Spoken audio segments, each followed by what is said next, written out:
Ointments, balms, oils ఇవన్నీ గూడా నొప్పిని తగ్గిస్తాయి. నొప్పిని శాశ్వతంగా మీ దగ్గరికి రానీయకుండా చేస్తాయని మనం చాలా అడ్వర్టైజ్మెంట్స్ చూస్తుంటాం.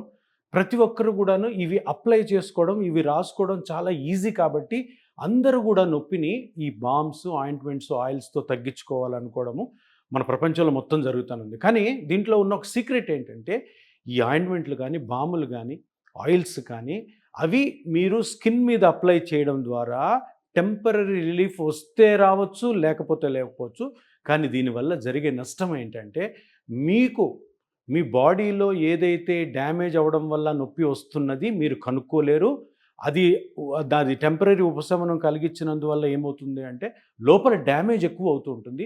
ఆ డ్యామేజు మనం కనుక్కోకుండా దాన్ని ఆపలేదు కనుక ఫ్యూచర్‌లో మీ మోకాలు గానీ, నడుము గానీ, షోల్డర్ గానీ ఎక్కువ దెబ్బతింటాయి. అందుకనే ఈ బామ్స్, ఆయింట్మెంట్స్ జోలికి పోకుండా వెంటనే ఏ పార్ట్‌లో అయితే నొప్పొచ్చిందో దాని మూల కారణం కనుక్కొని దానికి ఆపరేషన్ రహితమైన ట్రీట్మెంట్లు ఎన్నో ఉన్నాయి. అటువంటిలో ఒక ట్రీట్మెంటే ప్లాస్మా థెరపీ. దీన్ని తప్పకుండా మీరు గమనించి సరైన డాక్టర్ దగ్గరికి వెళ్ళమని నా మనవి.